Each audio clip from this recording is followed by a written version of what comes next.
guys are asking how much time it takes per mid-size organization.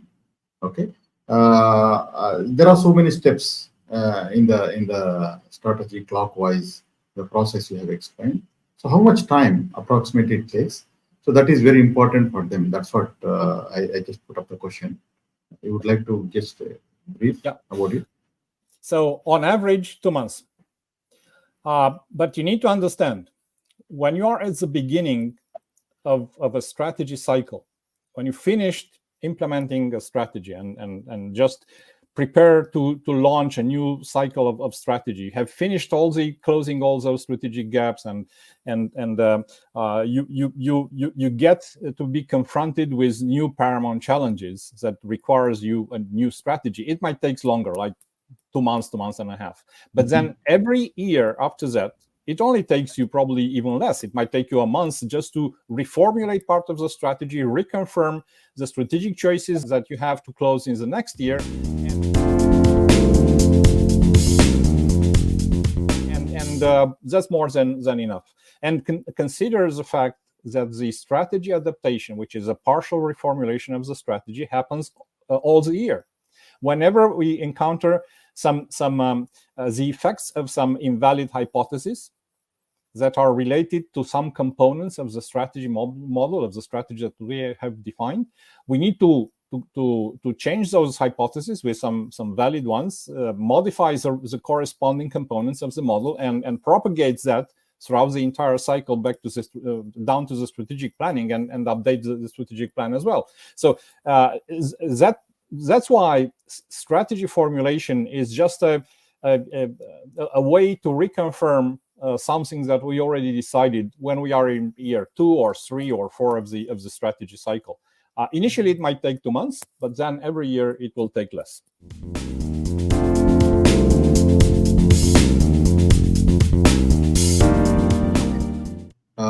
One more question is the strategy analysis part, okay, which you do like Pestel or whatever, Porters. So how it's always a challenge to do the strategy formulation from the internal team. Okay, so they might not have experience, or they might have limited exposure. So what do you advise for the organizations to do the strategy analysis, which is the first part of your cycle?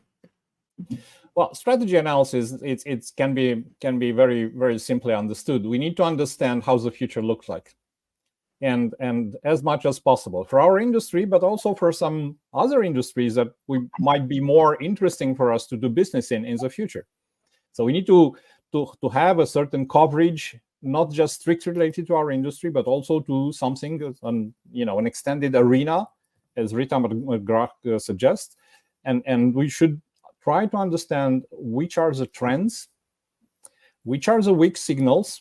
Now, weak signals are potential future trends, but because they are potential future trends, we need to select those important and those relevant ones, and include them in our analysis as well. Because as we advance with executing our strategy, some of the weak signals might turn into trends. So that's why we need to take them into consideration as well. And then we need to understand which are the uncertainties and the key uncertainties. We just pick the most critical uncertainties and build strategic horizons with them.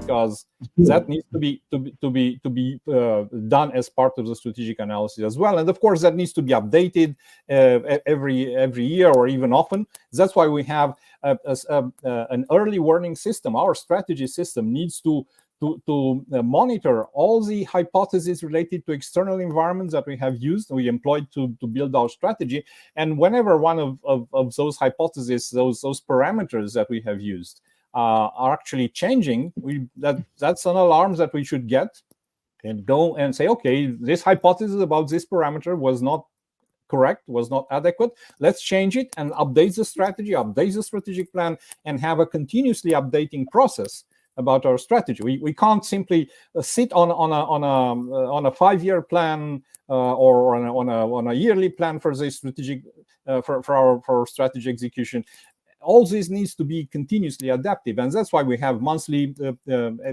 strategy review meetings.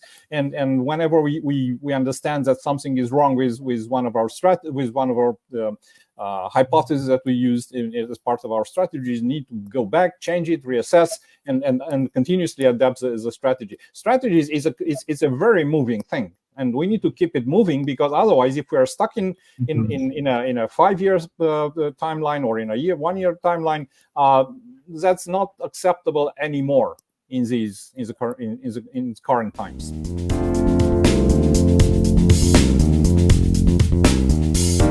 Who will report this? Is it like Office of Strategy Management, or is it the CEO office? How is that in practice?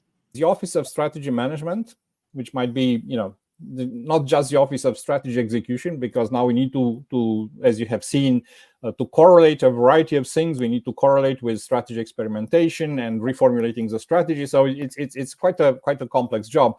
But these people are actually only coordinating. All the decisions are group decision taken by the executive team in a continuous consultation with everybody, with the down to the field level, because any hypothesis that we employ or change because we need to adapt and realize that it's invalid, that needs to be checked with the people who have direct contact with the customers, with the suppliers, with the competitors. So we must open the strategy towards everybody in the organization and understand what needs to be done to get some as valid as possible hypothesis. Everybody in the organization can help us, because they might come with information and knowledge and something that the executive team is not aware of. So that's why this is an open process with the rest of the organization. So this is why the Office of Strategy Management, which some sort of PMO of strategy. Yeah, it's like a project management office. That's what they do. They coordinate people. They don't. The PMO doesn't do the projects. They just coordinate them. The people in the organization do the project. Exactly in the same way is happening with strategy. But of course, you need to have in your organization a door and a sign on the door that says Office of Strategy Management. It doesn't matter if it's one person or there are 10 per person behind that door, but there is someone who's made accountable and responsible for coordinating all these cycles and all this information. And these are people which need to understand the full complexity. Everybody else in the organization don't need to be involved with all the complexity of the cycle and the stages that you have seen, because we only need to present them with the part that they are contributing to the strategy formulation and strategy execution. So yeah, that's how it works. So what you're saying, basically, the strategy planning and strategy execution, strategy formulation, planning and execution is very dynamic. So if somebody is thinking that hire a consultant, do a nice strategy plan, and just send this consultant out, and then you do it your own, then you are doing something, you may mess it up, the whole thing. Yeah, you're playing with dinosaurs, and you'll get to be a dinosaur as well. That's not how consulting is done anymore. Maybe it was done 30, 40 years ago, but it doesn't. There is no better expert in your environment, in your markets, in your industry than yourself. With the people in the organization. Any consultant, the only thing that a consultant can do is to guide you along a process. That it's an assembly of frameworks that have been tested somewhere else, and it has been tested again and again. And this is a guideline and a way to avoid the full trial and error cycle. You can actually shorten the trial and error by starting from someone that the consultant guides you on doing. But then the expertise doesn't come from the consultant; it comes from inside the company. Mm-hmm. The industry part, the industry thing. As a company owner or a CEO, so you know the industry, your business more than anybody else. Okay, exactly. So you cannot expect a consultant. Maybe he's very nice, very very talkative, or very experienced, but he don't know your business. So all you need to do is take his help as much as possible in the process, and then you take a decision. That's fantastic.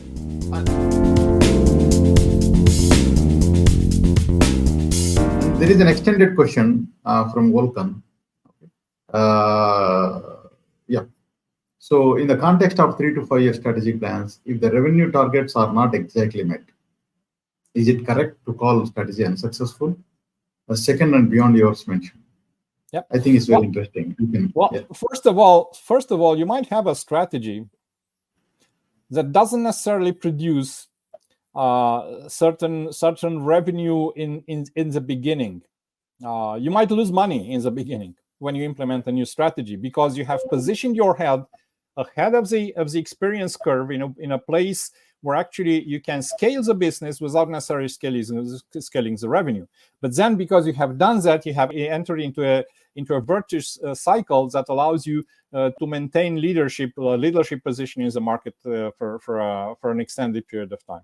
So if we haven't, however, met some of the targets that we wanted, it means that we have employed somewhere in the model of the strategy, in the model of the strategic plan, some invalid hypothesis.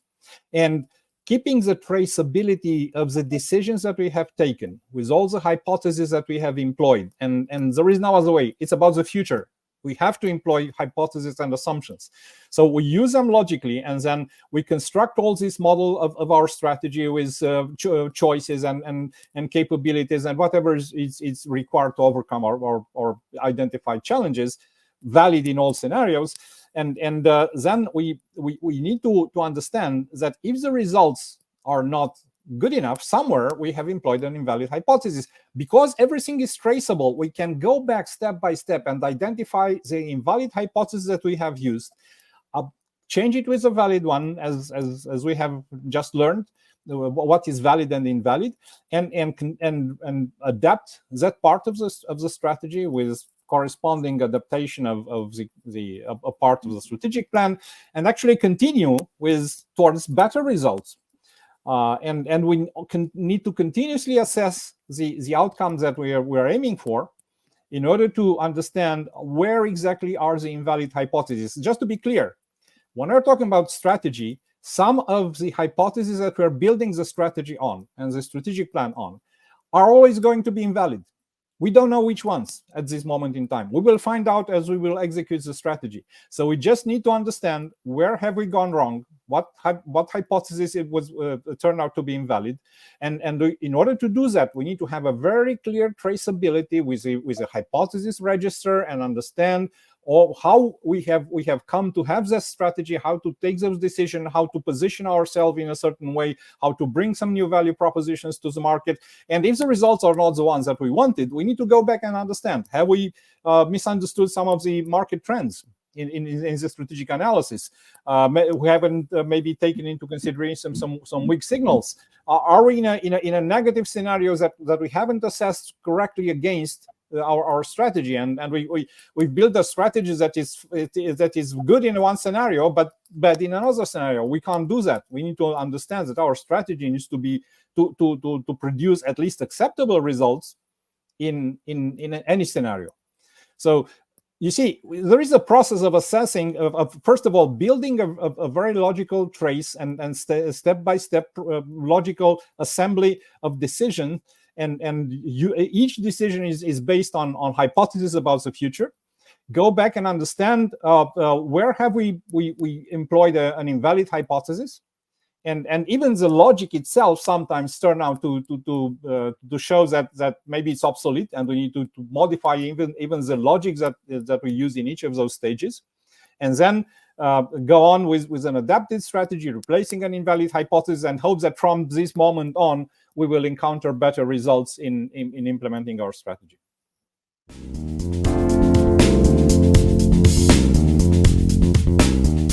Does the scenario planning help you to manage? You don't have to wait for another year to see whether the required results are coming or not. Okay, so you can, revenue, achieving revenues is one of the things. Yeah, that's one of the major important, as you said, Mikhail. So there will be other things which you want to achieve during this period. So how the scenario planning will help you to plan this? Well, scenario planning needs to understand that there are multiple plausible futures, and we can identify the most significant ones. and then understand that our strategy needs to have good results, at least acceptable results, whichever scenarios actually prevails. Because when we build a number of scenarios, we don't know which ones will prevail. We just have, okay, any of them can happen. So therefore, once we understand that one of those scenarios is prevailing, we should be executing a strategy that still produces good results in that scenario. Because any of the scenarios which might prevail, we should still have a valid strategy that produces acceptable results in those conditions. So that's how we use scenario planning. We can't build one strategy for each scenario. No, I know that this is a tempting idea, but it doesn't work, because switching from one strategy for one scenario to another strategy that is best for another scenario is very costly, and actually it even in most cases it's actually even produces results that are worse than actually having a strategy that is not well fitted for a scenario. So that's a great explanation, Mihai. We need to understand that scenarios are built on influence factors that if their uncertainty would be reduced, they would be actually trends that we would be building our strategy on. But because they are highly uncertain, we cannot build our strategy on so much uncertainty. So we select the trends which are relatively certain. We build a strategy based on them. And some of them are not just trends. There might be some weak signals that will potentially become trends. And this is how we build our strategy. But then all the highest uncertainties are actually defining our parameters that define the scenarios. Now, those uncertainties are because there are also factors that we assess about the markets and politics and the environment and economics in general and demographics. Those can change, which means that we still have to have some sort of monitoring system, the same as the early warning system for the strategy. And as soon as some of the parameters that we have assessed in order to define our scenarios are changing, we might just go back and redo the scenario planning. And again, we need to once we do that, to check that our strategy remains still viable in each of the scenarios. So that's how we move ahead with scenario planning. Is as dynamic as a strategy. So, and again, the concept of the hypothesis that we use about the future, for instance, in selecting which are the critical uncertainties to use in building scenarios, all those hypotheses needs to be continuously evaluated, and whenever something indicates that we're using a hypothesis that turned out to be invalid, we just need to go back and whatever we have built based on that those invalid hypotheses needs to be reconstructed. That part of the strategy, even the scenario planning itself.